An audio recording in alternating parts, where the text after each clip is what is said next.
மெரினா கடற்கரையில் உள்ள நடிகர் சிவாஜி கணேசனின் சிலையை அகற்ற வேண்டும் என நெடுஞ்சாலைத்துறைக்கு சென்னை உயர்நீதிமன்றம் உத்தரவிட்டுள்ளது. இதுகுறித்து செய்தியாளர் சுப்பையா அளித்த கூடுதல் தகவல்களை பார்க்கலாம். சென்னை கடற்கரை சாலையில் நடிகர் திலகம் சிவாஜி கணேசனுக்கு கடந்த 2006ஆம் ஆண்டு ஜூலை மாதம் சிலை திறக்கப்பட்டது. அதாவது இப்போ நீங்கள் பார்க்கக்கூடிய இந்த சிலையானது அப்போதைய தமிழக முதல்வர் கருணாநிதி அவர்களால் இந்த சிலை திறக்கப்பட்டது. இதற்கிடையே போக்குவரத்துக்கு இடையூறாக இருப்பதாக கூறி ஸ்ரீனிவாஸ் என்பவர் சென்னை உயர்நீதிமன்றத்தில் பொதுநல வழக்கு தொடர்ந்திருந்தார். இந்த பொதுநல வழக்கை விசாரித்த உயர்நீதிமன்றமானது போக்குவரத்துக்கு இடையூறாக இருப்பதால் இந்த சிலையை அகற்றுவது குறித்து அரசு முடிவெடுக்கலாம் என்று உத்தரவிட்டனர். ஆனால் இது தொடர்பாக போக்குவரத்து துறை சார்பில் பதிவு தாக்கல் செய்யப்பட்டது. இதனை ஏற்றுக்கொண்டு நீதிமன்றம் உத்தரவிட்டதை அடுத்து கடந்த ஆண்டு ஜனவரி மாதம் சிவாஜி கணேசன் சிலையை இங்கிருந்து அகற்றுவது குறித்து அரசே முடிவெடுக்கலாம் என்று உத்தரவிட்டிருந்தனர். இந்நிலையில் மீண்டும் இந்த வழக்கு நீதிமன்ற அமைப்பு வழக்கு தொடரப்பட்டது. ஸ்ரீனிவாசனுக்கு பதிலாக நாகராஜன் இந்த வழக்கை தொடர்ந்தார்.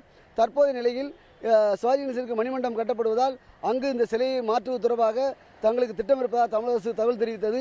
ஆனாலும் இதற்கு இந்த நடவடிக்கை மேற்கொள்ளாததால் இன்று இந்த வழக்கு மீண்டும் விசாரணைக்கு வந்தபொழுது தேசிய நெடுஞ்சாலைத்துறை செயலாளர் நீதிமன்றத்தில் இன்று ஆஜரானார். நீதிமன்றம் அவரிடம் சில கேள்விகள் எழுப்பியது. ஆனால் அவர் கால அவகாசம் கேட்டதை அடுத்து நீதிமன்றம் கால அவகாசம் வழங்க மறுத்துவிட்டது.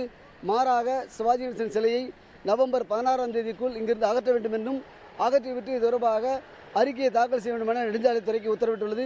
இதன் மூலம் கடந்த ஒரு 8 ஆண்டுகளுக்கு மேலாக நடைபெற்ற இந்த வழக்கானது இன்று ஒரு இறுதி முடிவு எட்டப்பட்டுள்ளது. சிவாஜி கணேசன் சிலையை பொறுத்தவரை அவருடைய மணிமண்டபம் அமையக்கூடிய மணிமண்டபத்துக்கு மாற்ற வேண்டும் என்று நீதிமன்றம் உத்தரவிட்டுள்ளது. புதிய தலைமுறைக்காக ஒளிப்பதிவாளர் ஜஸ்டினுடன் VM சுப்பையா.